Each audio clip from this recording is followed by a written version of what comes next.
புது புது ட்ரெண்டிங் வீடியோக்களை பார்க்க நம்ம தமிழ் ட்ரெண்ட் சேனலை சப்ஸ்கிரைப் பண்ணிக்கோங்க. மறக்காம பக்கத்தில் இருக்கிற பெல் பட்டனை டச் பண்ணி ஆல் அப்படின்ற ஆப்ஷன் வரும், அதை அழுத்திக்கோங்க. அப்போதான் நம்ம போடுற புது புது வீடியோக்கள் உங்களுக்கு வந்து கொண்டே இருக்கும். கள்ளக்குறிச்சி கள்ளச்சாராய விவகாரம் தான் கடந்த 2 நாட்களாக தமிழகம் முழுவதும் பெரும் அதிர்வலைகளை ஏற்படுத்தி இருக்கின்றது. அங்கு என்னதான் நடந்தது? கிட்டத்தட்ட 50க்கும் மேற்பட்டவர்கள் இதனால காலமாகி இருக்காங்க. இதற்கு காரணம் என்ன? இப்படி பட்ட பகலிலேயே பார்த்தீங்கன்னா கள்ளச்சாராய விற்பனை கொடிகட்டி பறப்பதற்கு யார் காரணம்? இந்த சம்பவத்தில் யார் யாரெல்லாம் காலமாகி இருக்காங்க? இந்த சம்பவத்துக்கு பின்னாடி யார் யாரெல்லாம் சம்பந்தப்பட்டு இருக்காங்க? போலீசார், அந்த பகுதியில் இருக்கக்கூடிய போலீசார் என்ன பண்ணாங்க? இதற்கு நடவடிக்கை எடுக்கலையா? பணம் விளையாடியதா? அப்படி என்னதான் கள்ளக்குறிச்சியில் நடந்தது? இந்த கள்ளச்சாராய விவகாரத்தை பற்றி இதுவரை யாருக்கும் தெரியாத பல அதிர்ச்சியான உண்மைகள் எல்லாத்தையும் தான் இந்த வீடியோவில் நாம் தெளிவாக பார்க்க போகிறோம். கடைசி வர பாருங்க, உங்களுக்கு எல்லாமே சிறப்பாக புரியும். அதுக்கு முன்னாடி கள்ளச்சாராயம் அருந்தி காலமான அந்த அப்பாவி மக்களுடைய ஆன்மா சாந்தி அடையணும் அப்படின்ட்டு நினைக்கிறவங்க இந்த வீடியோவை மறக்காமல் லைக் பண்ணுங்க. மிக முக்கியமாக இந்த கள்ளச்சாராயம் மற்றும் அனைத்து மதுபானங்களையும் தடை செய்ய வேண்டும் அப்படின்ட்டு நினைக்கிறவங்களும் இந்த வீடியோவை மறக்காம லைக் பண்ணுங்க. சரி, வாங்க வீடியோக்குள்ளார போகலாம். கள்ளக்குறிச்சி நகராட்சிக்கு உட்பட்ட 7வது வார்டு கருணாபுரத்தை சேர்ந்த 4 பேர் கள்ளச்சாராயம் அருந்தியதால கடந்த புதன்கிழமை காலமாகிட்டாங்க அப்படின்ட்டு அவங்களுடைய உறவினர்கள் தெரிவித்திருந்தாங்க. தனியார் மருத்துவமனையில் சிகிச்சை பலனளிக்காமல் காலமான அவர்கள் அனைவருமே கடந்த திங்கட்கிழமை அன்று கள்ளச்சாராயம் அருந்தியதாக உறவினர்கள் சொல்லியிருக்காங்க.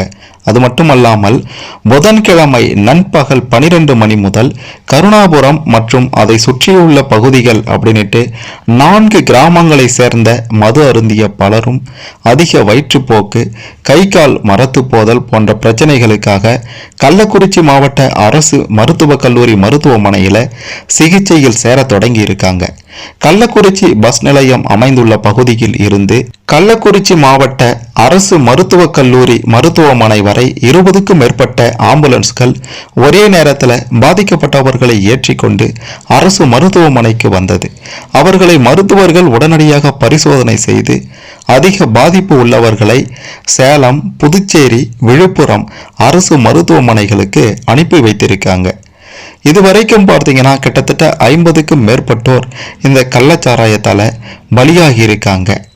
அங்க என்னதான் நடந்தது? தெருவெங்கும் அழுகுரல்கள் ஓயாமல் ஒலித்து கொண்டிருக்க, அங்கே அருகருகே போடப்பட்டிருந்த பந்தல்களில் அடியில் வரிசையாக பிரேத பெட்டிகளில் உடல்கள் வைக்கப்பட்டிருந்தது.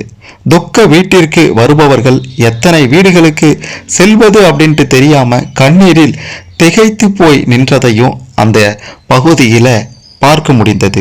இந்த மோசமான சம்பவம் பற்றி அந்த பகுதி பெண்கள் என்ன சொல்லியிருந்தாங்கன்னா, ஏதோ வீட்டுக்கு வீடு அரிசி கொடுப்பது போல 24 மணி நேரமும் இந்த கள்ளச்சாராயம் கிடைப்பதாக சொல்லியிருந்தாங்க. அது மட்டும் இல்லை, ஆட்டோ, இருசக்கர வாகனம் என பலவற்றிலும் வந்து வீட்டிலேயே கொடுத்து விட்டு போகும் வழக்கமும் அங்கு இருந்திருக்கின்றதாம். இதில் ஆண், பெண் அப்படின்ட்டு 2 பேருமே இந்த கள்ளச்சாராயத்தை வாங்கி பருகி வந்ததாகவும் அந்த பகுதி மக்கள் சொல்லியிருக்காங்க.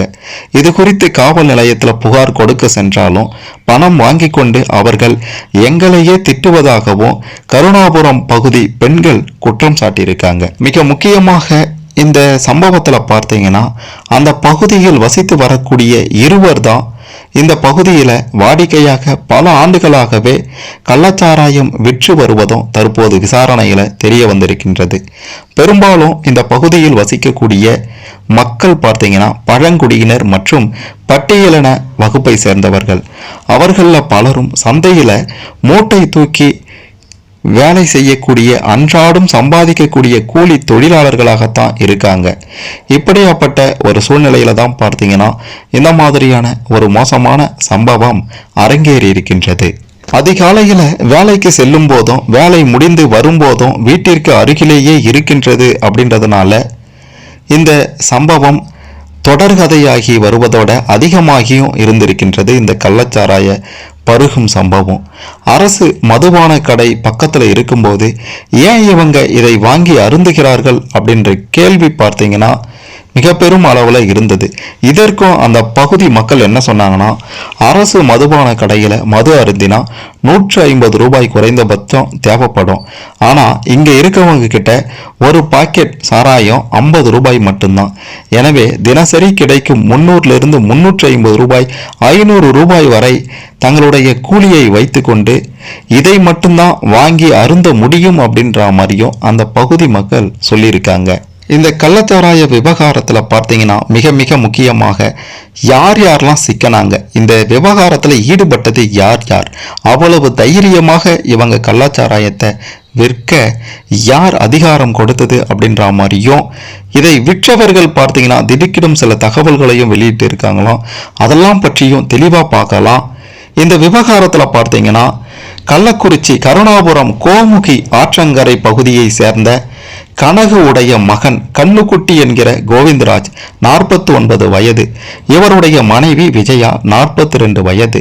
அதே போன்று இந்த கனகு உடைய மகன் அதாவது கோவிந்தராஜ் கண்ணுக்குட்டி என்கிற கோவிந்தராஜினுடைய தம்பி 40 வயதான தாமோதரன், இவங்க 3 பேரும் தான் பார்த்தீங்கன்னா இந்த மோசமான சம்பவத்தில் ஈடுபட்டு வந்திருக்காங்க. இவங்க கிட்ட தான் கடந்த திங்கட்கிழமை, செவ்வாய்க்கிழமை, புதன்கிழமை அப்படின்ட்டு 3 நாட்களாக பலரும் இந்த கள்ளச்சாராயத்தை அருந்தி இருக்காங்க. இவங்களால தான் பார்த்தீங்கன்னா தற்போது கிட்டத்தட்ட 50க்கும் மேற்பட்டவர்கள் காலமாகி இருக்காங்க, 100க்கும் மேற்பட்டவர்கள் சிகிச்சையில் இருக்காங்க.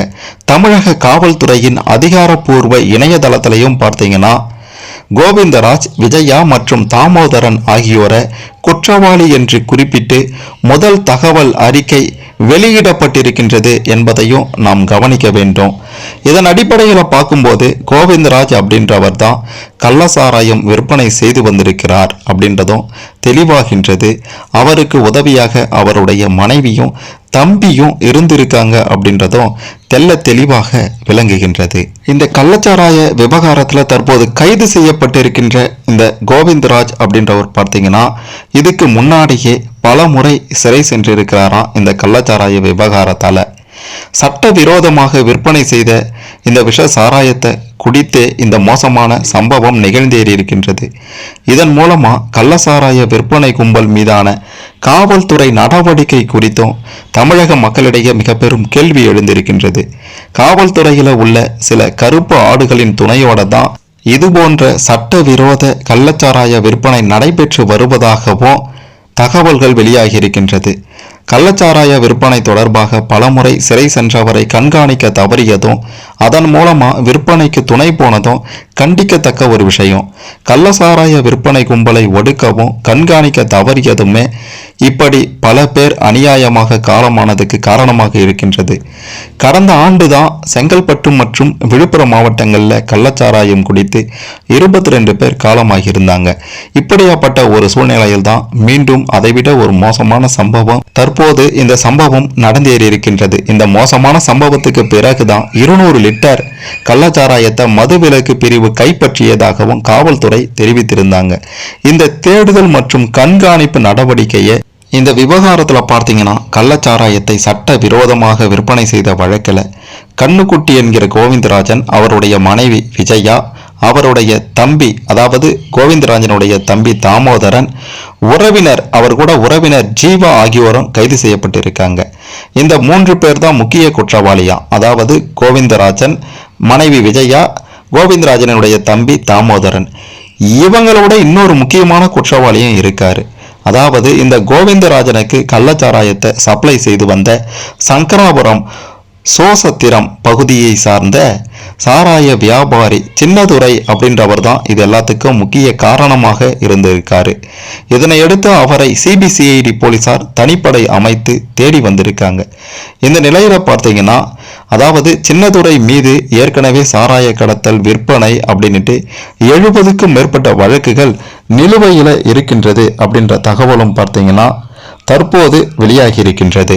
இப்படியாப்பட்ட ஒரு சூழ்நிலையில தான் தலைமறைவாக இருந்த சின்னதுரையை கடலூரில் வைத்து தனிப்படை போலீசார் தற்போது கைது செய்திருக்காங்க.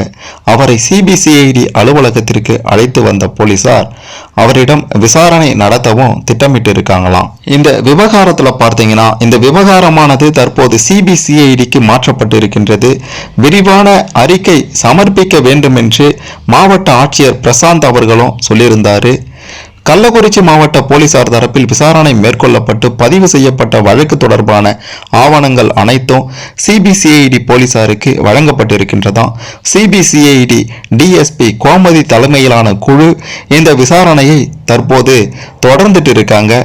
இந்த கள்ளக்குறிச்சி கள்ளச்சாராய விவகாரத்தால அந்த மாவட்டத்திலேயே மிக பெரும் மாற்றம் ஏற்பட்டிருக்கின்றது. மாவட்ட ஆட்சியர் மாற்றம், 10 அதிகாரிகள் சஸ்பெண்ட் அப்படின்ட்டு அதிரடி சம்பவங்கள் அரங்கேறி இருக்கின்றது. அதாவது கள்ளக்குறிச்சி கள்ளச்சாராய விவகாரத்தால அந்த மாவட்ட ஆட்சியர் ஷர்வன் குமார் பணியிட மாற்றம் செய்யப்பட்டிருக்கிறாரு. அவருக்கு பதிலாக MS பிரசாந்த் அவர்கள் ஆட்சியாளராக பணியமர்த்தப்பட்டிருக்கின்றார். மாவட்ட காவல் கண்காணிப்பாளர் சமய் சிங் மீனா பணியிடை நீக்கமும் செய்யப்பட்டிருக்காங்க. புதிய எஸ்பியாக ரஜத் சதுவேர்த்தி அவர்கள் நியமிக்கப்பட்டிருக்காங்க. ஆட்சியர் எஸ்பி மட்டுமின்றி மேலும் 9 அதிகாரிகள் மீது நடவடிக்கை எடுக்கப்பட்டிருக்கின்றதாம். மதுவிலக்கு அமலாக்க பிரிவு காவல்துறை துணை கண்காணிப்பாளர் தமிழ்செல்வன் மற்றும் ஆய்வாளர் கவிதா, திருக்கோவிலூர் மதுவிலக்கு அமலாக்க பிரிவு காவல் நிலைய ஆய்வாளர் பாண்டி செல்வி மற்றும் உதவி ஆய்வாளர் பாரதி, கள்ளக்குறிச்சி காவல் ஆய்வாளர் ஆனந்தன் மற்றும் உதவி ஆய்வாளர் சிவசந்திரன், காவல் நிலைய எழுத்தர் பாஸ்கரன், சிறப்பு உதவி ஆய்வாளர் மனோஜ் ஆகியோர் பணியிடை நீக்கமும் செய்யப்பட்டிருக்காங்க என்பதும் தற்போது வந்திருக்கக்கூடிய மிக முக்கிய தகவல். காவல்துறையினரால் கைது செய்யப்பட்டிருக்கின்ற மிக முக்கிய குற்றவாளிகளான இந்த விவகாரத்தில் சிக்கியவர்களான கோவிந்தராஜ், அவருடைய மனைவி விஜயா, கோவிந்தராஜின் தம்பி தாமோதரன், மிக முக்கிய குற்றவாளியான சின்னதுரை, இந்த 4 பேரிடமும் தற்போது தீவிர விசாரணையை மேற்கொண்டுட்டு இருக்காங்களாம். அவங்க கிட்ட போலீசார் வாக்குமூலத்தை வாங்கவும் தயாராகிட்டு இருக்காங்களாம். குறிப்பாக பார்த்தீங்கன்னா இதுவரை நடந்து வந்த விசாரணையில முன்னுக்கு பின் முரணான பதிலை சொல்லி கொண்டிருக்காங்களாம். அவங்க தான் காரணம், இவங்க தான் காரணம் அப்படின்ற மாதிரி ஒருவர் மீது ஒருவர் பழியை போட்டு கொண்டிருக்காங்க அப்படின்ற மாதிரியான தகவல்கள் எல்லாமே பார்த்தீங்கன்னா வெளியாகி இருக்கின்றது. இந்த விவகாரத்துல அப்பாவி மக்கள் பார்த்தீங்கன்னா 50க்கும் மேற்பட்டோர் காலமாகி இருக்காங்க.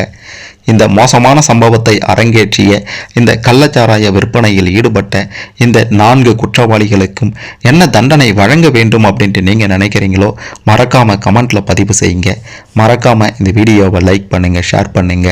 இந்த விவகாரத்தில் யார் யாரெல்லாம் சம்பந்தப்பட்டிருக்காங்க, எப்படி இந்த விவகாரம் நடந்தது அப்படின்ற மாதிரியான பல விஷயங்களை பற்றி பலரும் தெரிந்து கொள்ள இந்த பதிவு நிச்சயம் உதவும்.